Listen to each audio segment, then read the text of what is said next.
The Good Buddies Anime Podcast is hosted by two rowdy, foul-mouthed American cowboys. Listener discretion is advised.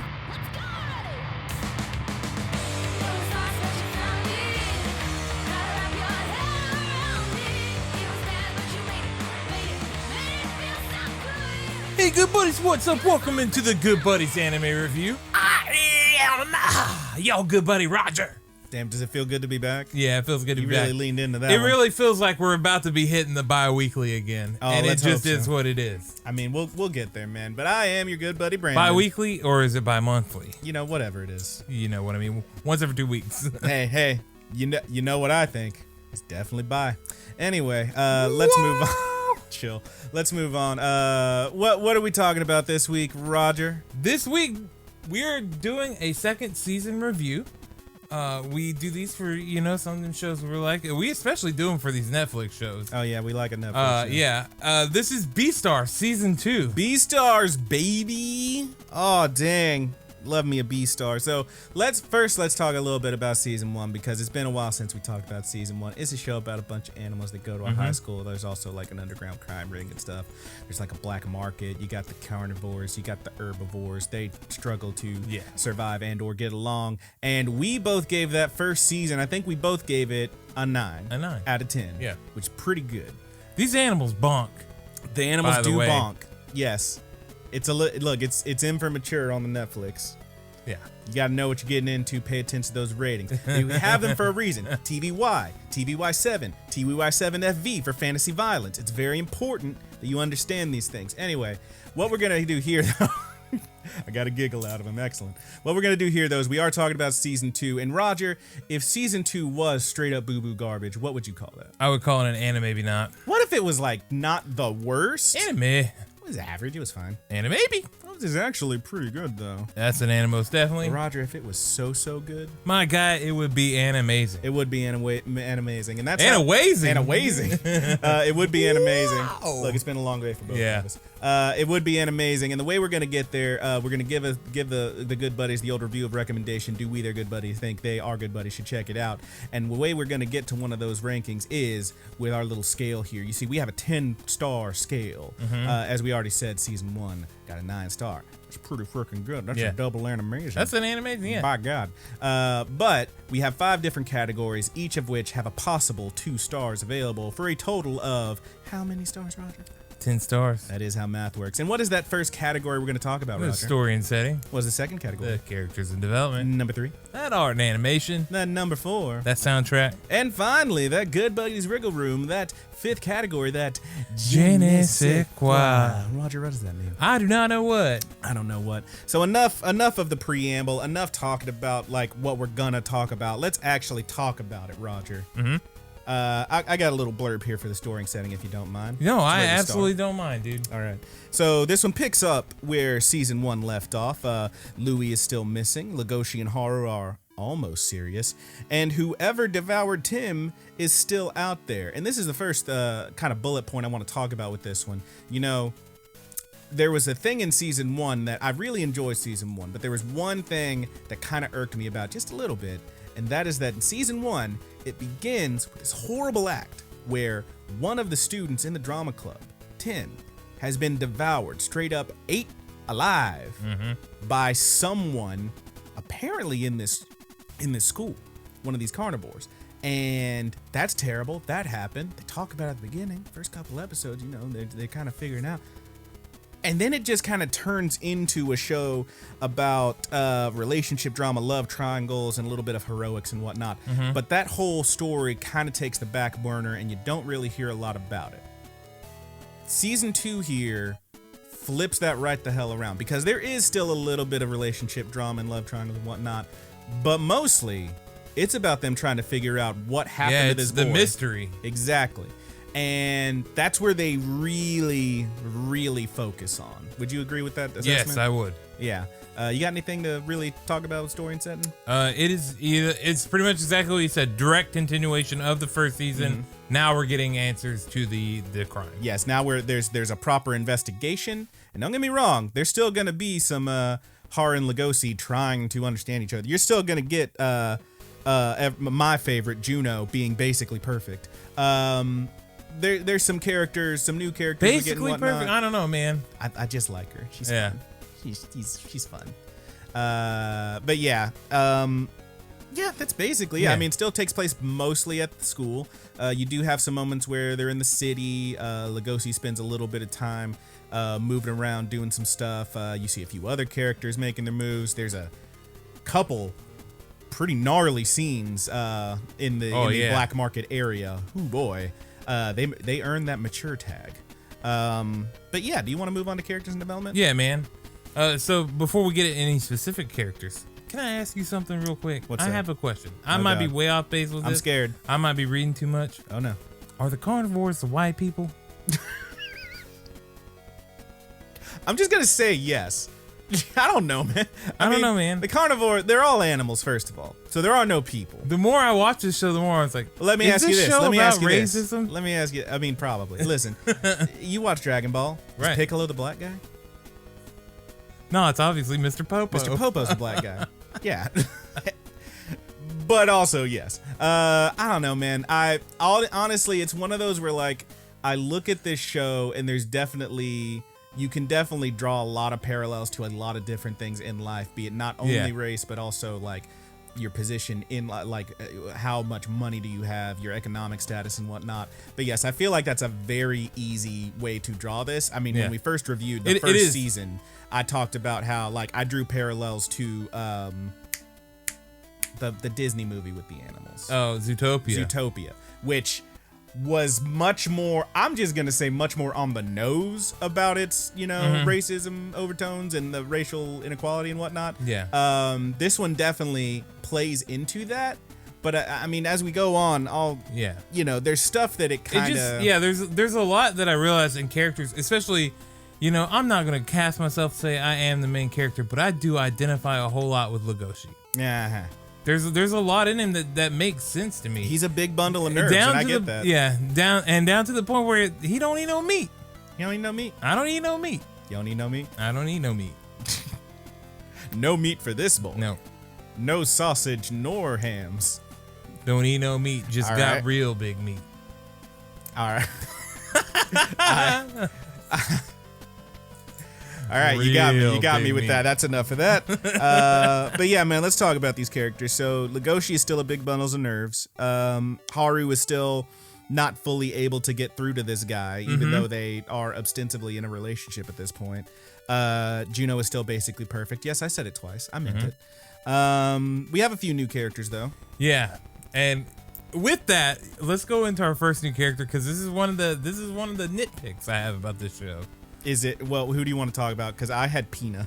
Okay, Pina.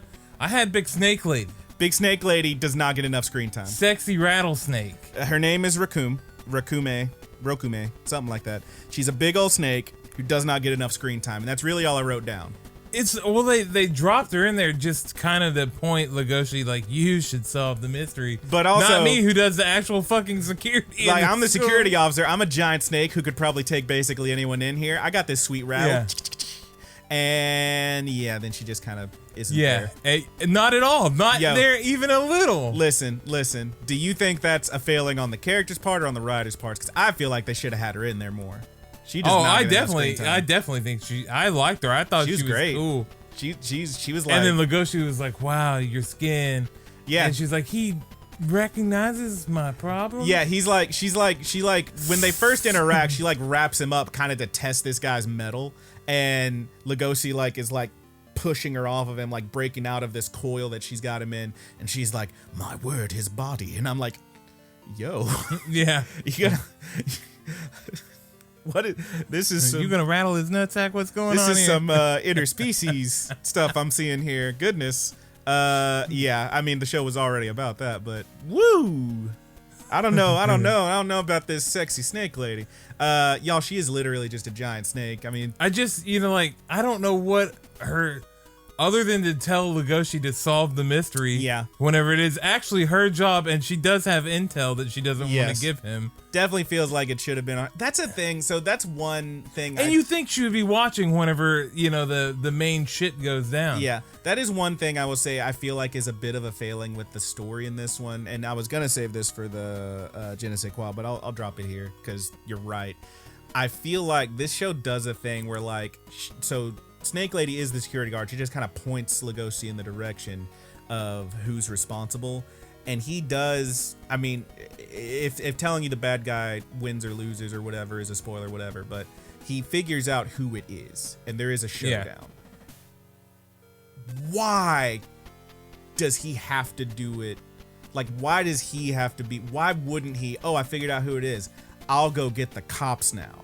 Yeah, he even gets it questioned doesn't on really that. Yeah, make sense. It doesn't to make me. a lot of sense. I mean, I get that it's like, oh, he's, you know, it's, I mean, it's like I a guess hero's journey kind of thing. They and do he's try the to guy. tie it in a little bit at the end there. Yeah. And I do appreciate that. It just felt very like, it felt in a show that has taken such cartoony animal characters and made them very grounded and realistic. It felt a little bit like, macho man, I'm the alpha, I gotta go do this shit. And it's like, you don't though. Yeah. You don't. Yeah, he even gets told to call the cops. Why don't you just call the cops? Why doesn't he just call the Well, and that character has a reason to, while he does. I did appreciate that they did attempt to address it, at least. Even if it wasn't totally satisfactory or totally realistic, there is an attempt there. Yes. And I will say I was not fully satisfied with the attempt, but I still feel like it ended up being a decent show. Do you want to talk about Pina now? Yeah, Pina's pretty great. Pina is a dreamy sheepy. And also sometimes it sounds like they say penis. It does. It does. The first time I slammed through this entire show in one day with my girlfriend, and the first time Pina shows up, she was like, I'm sorry, what's his name? And I was rewound it. And he said it again. She was like, they said penis, right? It's like, no, they said Pina. Turn on subtitles. See right there, Pina. Like pineapple, like a pina colada. Like a penis colada? No, like a pina colada. He's a dreamy sheepy. He joins the drama club in Louise's absence. He is super cute. All the girls love him. He's also a bit too much of a ladies' man because he has a habit of going on a date, calling a girl the wrong name, and then showing up to class with a big old red slap mark on his face. Oh, a little bit of a bumbling playboy, just too smooth for his own good, yet not smooth enough, clearly, because he is mixing up those names and getting dealt with. Yeah, I like this guy. I will say, so there's a thing in like writing and stuff that is often referred to as Flanderizing, which is like it's on Ned Flanders, like from The Simpsons. Because that guy started as like he's this kind of goofy dude who's religious and blah blah blah, and that's it. And in the later seasons, after all the ones we remember, basically, they kind of just wrote Ned into being just very hardcore Christian and a little bit intolerant to the point. So they kind of like took one part of his personality and slammed it into him, and that's what the term means, Flanderize, to Flanderize a character. And I'm not gonna say that's what they do with Pina, but he is constantly the guy who is just breaking up fights.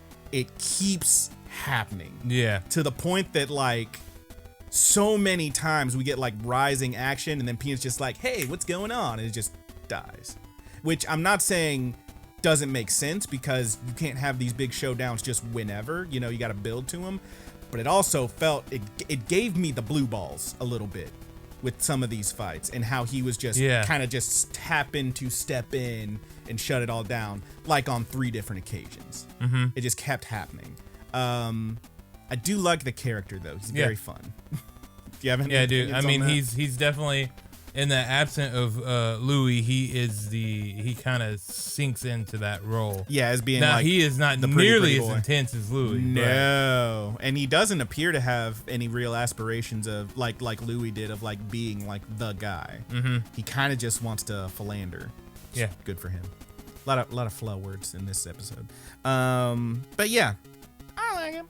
Yeah, I liked him too. He's a little cutie.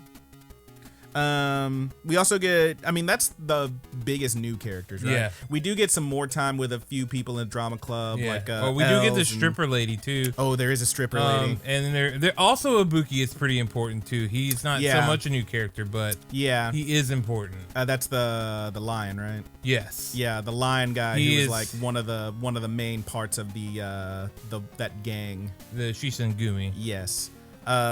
Yeah, he ends up having a pretty big role in this one. No spoilers.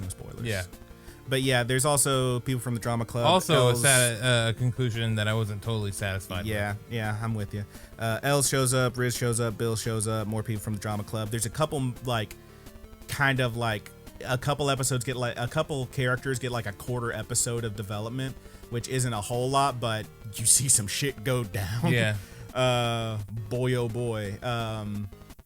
Kind of shocking shit goes down just kind of out of nowhere. Yeah. Like, no spoilers, but there's like there's characters just kind of hanging out, and then one of them doesn't have an arm anymore. It's like, whoa, Yeah. whoa. Yeah, whoa. And like, yo, yikes, whoa, hey, whoa. Like, out of nowhere, RKO style. It's like, Jesus, Yeah. all right. I do actually like the resolution to that. That was a decent, that was yeah. good. It's kind of wild touching. how like some of the smaller things get some pretty decent resolution. Some of the bigger ones just kind of fizzle out. We'll you know get what to that, the though. biggest problem of characters is in this show? What's that? There was none of that chicken. The chicken wasn't in here. I was kind of hoping the chicken would show up. Yeah, they didn't do any more fun little sketches like that in this. Yeah, really. yeah. But, You're right. Yeah, it is what it is. Overall, we did have some nitpicks there, but I still think it was really good. Oh yeah. A lot of the characters that they push into the front do get a whole lot. Yeah, you're right about that. Yeah. Do you want to move on to art and animation? Yep. Studio Orange, baby. Yeah, did you see that first season? You see how good that CG looks? Yeah, man. Damn, it's still good. It's really good. It's shocking because I'm not the CG guy, but damn, this show does look good. And they do a thing. They get it so dynamic. I'm thinking of a couple specific fight scenes where like characters just get hurled around, and they kind of do the squash stretch thing where like, you know, it's CG, but they like mess with those models so that they are so much more dynamic in these moments. Yeah. It absolutely rocks. Yeah, I mean, it's good. if you've been watching any of the other CG anime from the last couple seasons, a lot of it, not great. It's usually not great.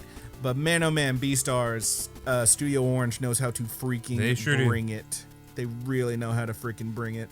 I mean, it really is like the standard, I think, for CG anime. Yeah. It's not getting better than this yet that I've seen. Anything else to add, really? It No, kicks ass. not really there. It kicks ass. Music and sound? Music and sound, very good. I liked it. It's very good. Opening slaps. I like the first one better. Do you? Yeah. Okay. I like That's the fair. opener for the first season I still think better. this one's good. It's still good, yes. I like the ending song a whole lot too. Very good, yeah. I don't remember much of the middle, and I asked Kat too if she remembered because she watched it with me, and she didn't remember too much of the interstitial stuff. Yeah, I'm not. I remember it being there, but I'm not really thinking I couldn't point anything out to you. Yeah. But I really did like that opening and close a whole lot. Yeah, the opening and closer kick ass. The dub's still really good. Oh, you Really good dub. That it may be one of the best. I know. Last time we talked about it, and we said we really liked the dub. One of our commenters, it may have been Weeru, I'm not sure, said Somebody. that it was weird hearing Kairi from Digimon as the horny bunny, but I don't care about that. I'm fine with it. yeah, me too. I really like this dub. They capture that like detective noir sound. Yeah. I guess is that the proper sound? Do you think that like the hard boiled detective thing? Yeah, the the inner kinda- monologues. Yes, yeah. That's a lot of like that's a decent amount of that is Yeah. like just the writing and the character development. But you're right. The way that Legoshi Yeah. has like that kind of like gravelly like. Yeah, I well, don't in know the about first this. season, it was more spooky, Yeah. and now this time around, it's more gravelly. Like it moves towards. Now, do you the- think that was like actual in the voice of it, or do you think that's because of the subject I think matter? it was intentions. Okay. I think it was wholly intended. To I be think that I way. think you know what? You've given me a reason to rewatch all this, like I needed it. But yeah, I okay. Yeah, I'm with I mean, it's really good, dude. This is.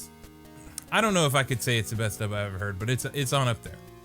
It's got to be top 5, dude. This is a freaking good dub, and It's good stuff. I would recommend that people watch it in the dub. Yeah. hands down. I'm with you. Not to say that the subtitles of the original audio is bad. It is not. Oh no, it's very good. I've flipped back and forth a couple times just to get some samples of it. But But if I really were good. using this as a good entryway kind of anime-esque thing, I would recommend this to people, no doubt about it. yeah, And I think gateway anime watchers, they need that dub, man. It's important. sure. You get dub first, then you move to subtitles later. You're gonna have Yeah, a better man. time. So this show really kills it. They do a great job. Do you want to move on to the Je ne sais quoi? Yeah, man. You want to go first, Tease, or you want me? I'll to go first, man, Hit me. because I don't have much to say about the Je ne sais quoi that I didn't really hit in the characters in development.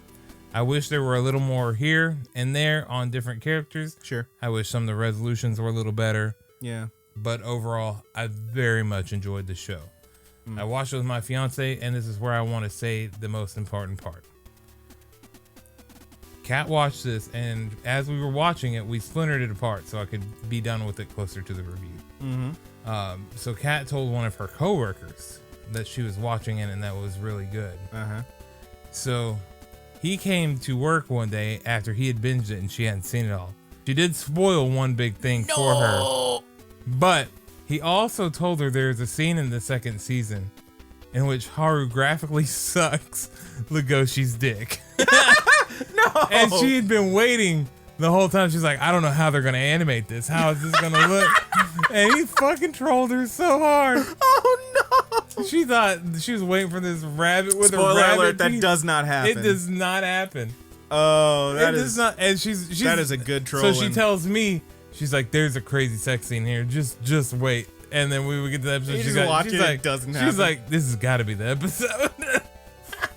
My God. Oh, no. So in the je ne sais quoi, I would also put, this is still glorified furry porn here. Chill. But man, it is very good. And you know what? The furries deserve this one.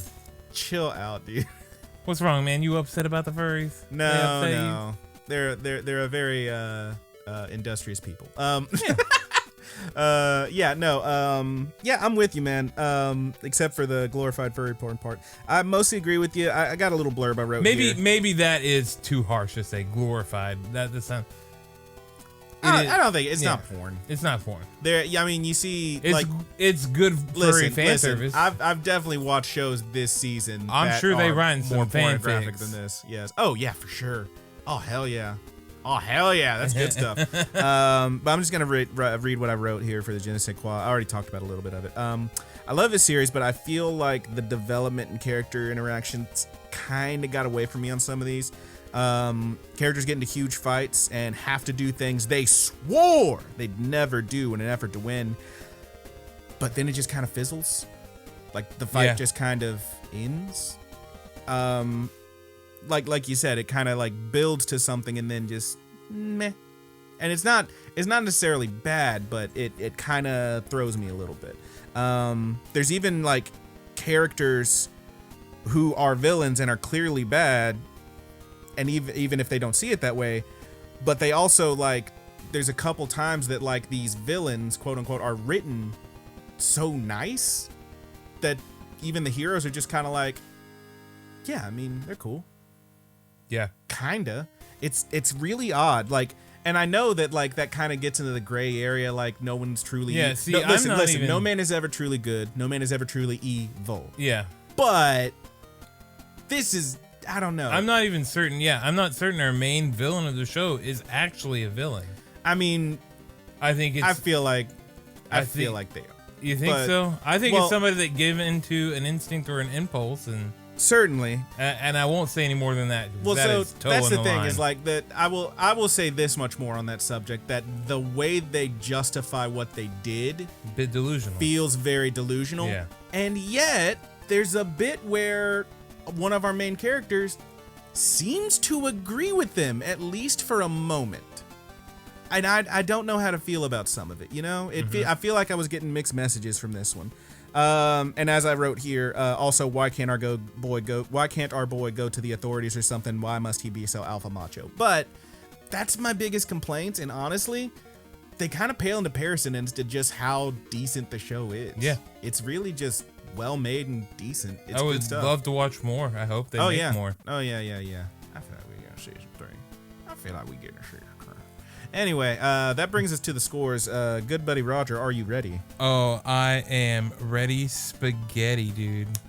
Story and setting. The story and setting, I gave it 2 points. I gave it 2 points. Characters and development? I gave it 1.5.